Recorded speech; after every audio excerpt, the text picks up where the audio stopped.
Hey guys, Jim Edwards here, and welcome back to another episode of Sales, Copywriting, and Content Marketing Hacks with Jim Edwards and Stu Smith.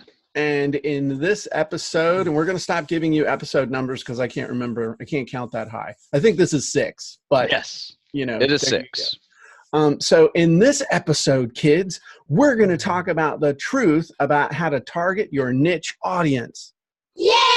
It's amazing. And today, Stu and I are going to talk about how you need to niche down your target audience so that you can sell more from your website instead of spinning your wheels, wasting your time, and ending up having to go put a hairnet on and make your living asking people if they'd like fries with that. So here's the scoop. We got 3 tips for you. My whole goal is to see if I can make Stu crack up. I almost got me come out of his nose yesterday, which was amazing. So, okay, so here's a scoop, and this is going to be kind of a group growth discussion too, because Stu does this stuff a lot, and he's great at targeting his audience. So the first tip, even though Stu hates tips, we're doing tips today just to piss him off. And the tip is why you need to know your audience first. And you're asking yourself, well, Jim, we're supposed to be talking about sales copy and content. Yep, you do. But you can't create sales copy that works, and you can't create content that's compelling unless you know your audience super, super well. That means you know who they are so that you can speak their language. You know who they are so that you can speak to them one person at a time. Now, what am I talking about with speak to them one person at a time? Here's the thing. You need to understand this because this is really important. And this is where a lot of people get hung up. So I'm doing the knife karate hands. chop. Pay attention. Okay. That's knife hands. Knife hands. This is what I'm talking about. Okay. I feel like Chris Farley. Okay. This is important. The thing you got to understand is that though 1 million people might read your ad, 1 million people might read your article, 1 million people might watch your video sales letter, 1 million people might read your sales letter, they're going to do it one person at a time, which means you never, ever, ever write or create or talk to the group. In your mind, you're writing to one person. You're talking to one person. That's how you do it. And the person that you're talking to is the avatar, the person that is the perfect representation of your target audience. That's a neat little key that can make a huge difference for you. We never, ever talk to a group. We talk to an individual in our mind. Say something, dude. That's a good point. I never really thought of it that way. Do you keep all of your, sales copy for that matter in first person? Yes, you. Okay. I'm always addressing you. Okay. Now how you can write a book in as little as 3 hours of total effort, even if you failed high school English class and never want to actually type. I just yanked that out of thin air. That's in the first person, whatever. Right. I don't remember, sure. First person, second, or whatever. Yeah, it's first. It's towards a specific person. So Yeah. who is your target audience? Who is one of your target audiences? Because you actually have 3 in an umbrella. So Yes. who's one of them? Who's one group? I would say young people, maybe late teens, early 20s, that are preparing for military, law enforcement, or firefighter professions. Okay, so that's one group, and it also you have 3 groups within that group as well, 3 subgroups, because military, firefighter, and police, they have slightly different messages. So you've successfully grouped them together, but at some point you do have to break them apart. Right. Yeah. But tell me, when you're talking to them, what are some words that you use with them that you wouldn't use with the guys that are, 50 plus or 40 plus? Well, I tend to talk about the military, law enforcement, and firefighter instead of saying those 3 words, together. Now there's been a new genre created in the last 10 years called tactical fitness. Right. So now I just group them all into the tactical fitness professions. Okay. Right. So people understand that are in that process of understanding the transfer from what they're doing now to what they need to be doing. Right. You're speaking their language. Yes. Yes. Okay. Yeah, exactly. Yeah. You're not talking about getting in shape. You're not talking, I mean, you that's a topic, but the words that you use are not, hey, you need to get in shape so you can get a job. No, this is how we talk about how you can get through and, to training, get hired in a tactical profession. You're using the language that they use.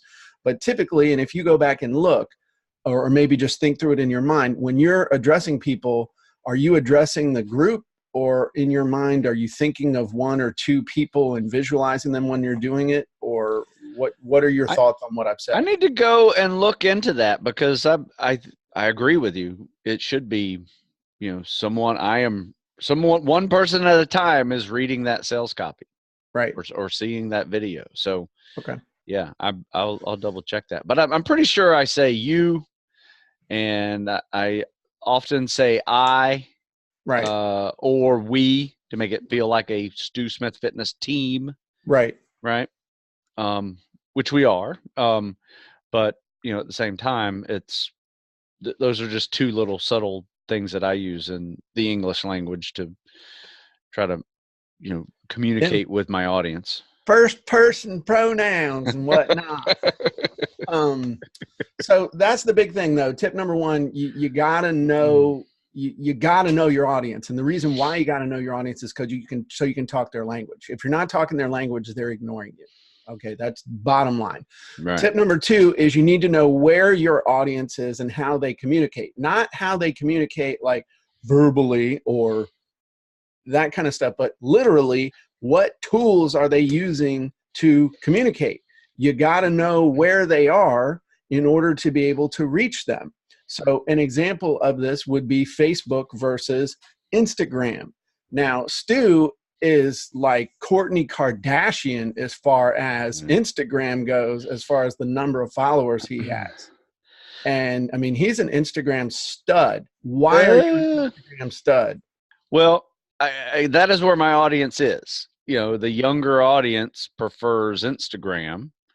They also like Snapchat, which I haven't figured out how to use Snapchat for business yet, so I'm not there yet. Maybe part of the evolution of this year, we may figure that out. If anybody wants to try to figure that out, dude. If I were to even say to my wife, "Oh yeah, Stu and I are on Snapchat," she'd be like, "Excuse me, are you trying to pick up chicks? What are you trying?" It's not like that. You want to get on Snap? What's next? Tinder? I mean, no, we're not doing Snapchat. I'm not allowed on Snapchat. Well, I'll tell you, I remember saying the same thing. I used to just communicate by email with my audience, who just happened to be subscribers to that email address. And then Facebook came out, and I was like, man, I don't want to get on Facebook. It's just a waste of time. I'm hiding from old girlfriends anyway, so I don't want to. I don't want to get on Facebook. So, but anyway, I figured out a way to make Facebook part of my business. And it was actually your daughter who said, dude, you need to get on Facebook. Well, my wife said that. Okay. But my daughter said, I got to get on Instagram. Okay. Because she had I'm so, Facebook's so yesterday, according to my 15-year-old daughter at the time. So but yeah, she was right. Instagram, man, I think Instagram like has 30,000. I have 10 times the followers on Instagram than I do Facebook. So, yeah, and they're rabid for what you're doing, as opposed to me, where Facebook is where all my peeps are, and nobody really pays attention to me on Instagram because I play to the older 35 plus audience. I mean, I'm starting to see some younger folks, but it's 35 plus is my peeps. Right. And I'll be honest with you. I mean, I was a late bloomer on Facebook. It's only been in the last couple of years that Facebook has really started to take off for me. And a lot of it was I didn't know how to communicate on Facebook, what it would really take to communicate. And it was honestly, it wasn't until I did the Unicorn Challenge and we talked about that, or we'll talk about that another time. But basically I decided that I was going to post unicorn related stuff, and that became my little shtick. And anyway, that it's only really been the last couple of years. So that's a 2-message thing. One, your audience is on Facebook, and it doesn't matter if you're doing business related stuff. People are on Facebook. Right. I don't do anything really with Instagram, with LinkedIn. Neither of us really do much on LinkedIn. And it's not a bad idea. I may try to play around with some LinkedIn this year with my 40 and over programs. Right. Because that tends to be where that group and, professionals are, and they're trying to squeeze in exercise whenever they can. And, so I may play around with some of that. I'll share with the group on, how that is coming around, but there you go. Yeah. So that's basically the second tip, is you need to know where they are and how they're communicating. So you could know their language, you could speak their language. And if I'm over on Snapchat, I'm gonna lose my business, lose my wife, lose my income, because it's just not the right place for me to be out there doing my thing with the business I have. If I wanted to start another type of business, escort or, erotic massage or something, maybe I need to be on Craigslist and Snapchat. I don't know. How does that work for you, Stu? I don't know. Oh, okay. That's not my business either. Okay, I'm just checking. Anyway, okay, so tip number 3 is, how do I know if the niche audience, the size of my audience, or niching down my audience is too big, or is it too small? Am I getting too tightly down in there, or is it just right? So, what's too big, what's too small, what's just right? So an example might be authors. Authors is a really broad group. Now, is it too broad? And for me, yes. For what I'm doing, I want to make the distinction between fiction authors and nonfiction authors. We basically don't do anything for fiction authors. It's a whole different genre. Now, we may do something for them this year, but maybe not. So we've got now nonfiction authors. Now, within nonfiction authors, there are a couple of groups of nonfiction authors. There are several groups, but let's just say people who write how-to stuff and people who don't write how-to stuff. I want the people who want to write how-to books, information books, mistakes books, step-by-step books, books that are based around teaching people information they can use, because then it's easy to sell. It's easy to use that as a tool to build your business. It's easy to target those people. It's easy to target the people that like professionals that could use that kind of a book. That's just right for me, as opposed to, again, not nonfiction, but someone who's writing historical biographies. Can't help them. That's not what I do. So knowing that and finding that group, that's just right for me. Now, if I wanted to say people who write step-by-step tutorials for people in the Philippines between the ages of 15 and 18, that's probably niched down too far. Yeah. Now, could I say I only want to help real estate agents write books to build their real estate practice? Well, knowing there's 800,000 of them in the US, as well as estate agents over in Britain, all of a sudden, even though that seems really tight, there's a big enough audience there to support a business. So Stu, yes, if you only focused on kids that wanted to go to Buds, could you make the living that you make now? No, you have to diversify. Okay, absolutely. But under the umbrella, so the kids who just want to go to Buds, basic underwater demolition SEAL training, that's too small. But now we add in anybody that wants to go into the military or special ops, or anyone that wants to go to Buds, anyone that wants to go special ops, anyone that wants to go in the military, anybody who wants to do police, fire, and military service. Now we're getting to a group that's a nice size group that's constantly refreshing and refilling. Yes. We also have a group that's already in those professions. So Stu actually segments this way too. It's the to, through, and after. So it's getting people to those professions. Once they're in the profession or in the training, it's getting through the training. And then finally, once they're in that job, it's helping them to stay in that job. So he's got this group, but little groups within that he's matriculating through the process. And you actually found another group too, that by accident, that you kind of knew was there, but you didn't realize how big they were, which was the tactical fitness athletes over 40. Right. And their specific needs, which has turned into a nice niche. Yeah. And once again, that was a demonstration of how to write an ebook and get it posted up on Amazon. Right. Right. And print it out on CreateSpace. Sure. That Jim methods showed us. And I said, you know what? I got an idea for a book. I'll use this one while we show everybody how to do it. Right. And sure enough, that was one of my best sellers ever, and still is. You know, in fact, I came up with not only that one, but I came up with a 4-part series just off of that one. And now it's, 4 books in a series that go with the tactical fitness over 40. Sure. So knowing your audience is critical and key to the process. So the last part of this tip, though, of is it too big, too small, or just right? You need to be able to reach your audience cost effectively.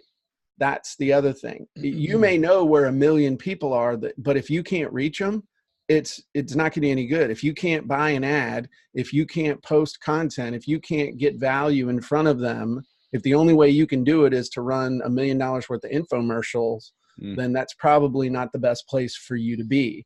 So the last part of that is, too big, too small, just right. And can I actually reach them? Now, that's the beauty of social media and stuff, is that now you can reach pretty much anybody about any topic, which is cool, but is also kind of freaky too, but we won't get into that. So the big takeaways for you guys, my big takeaways for you, number 1, target your audience first. Number 2, make sure you tailor your message to them. Use their language. Number 3, know where they are and how to reach them. And if you don't do this, there's a little penalty, and the penalty is you can have the best sales copy in the world, you can have the most compelling content in the world, and it won't matter. Because if you don't do all of these things, you're not going to hit the audience, you're not going to speak their language, and they're not going to see your message. So before we wrap up with an amazing call to action, Stu, do you have any final thoughts on this? My biggest thing to also remember too is, when you know your audience, get to know your audience, also realize your audience, especially if you've been in the business for a while, is also evolving. But not only are they evolving and getting older, right? They are the platforms of which you communicate are also evolving. So you have to stay open to all the neat things that Facebook is coming up with, like being able to post videos and go Facebook Live and Instagram Live and tag products in your posts now, and have a Facebook store so people don't even have to go to Google anymore to find your products. They find them on Facebook, right? So all of those things require not only knowing your audience, having the products that your audience want, but also being able to evolve with technology so you can take quick advantage of that type of knowledge.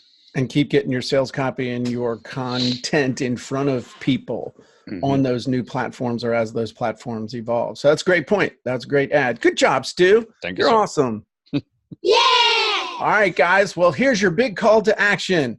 If you have not already, you need to go join the Sales Copywriting Content Marketing Hacks Facebook group, because it's super cool and all the cool kids are in it. How's that for a compelling benefit?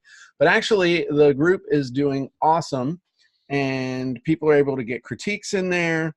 Everybody's getting ideas, and we share content that you can't get anywhere else. Stu and I are always throwing videos in there. We threw one in there the other day to show how we actually made one of the podcasts using a wizard. It's pretty neat. So it's a great place to go and get news, information, and things you can use. So You want to do that at thejimedwardsmethod.com/group. And I'm Jim Edwards, and he's Stu Smith. Let's do this. We will see you. Sorry, I interrupted you. Listen, you messed up my tagline. I'm Jim Edwards, and he's Stu Smith. Let's do this. We'll see you next time on the Sales, Copywriting, and Content Marketing podcast. Bye-bye, everybody.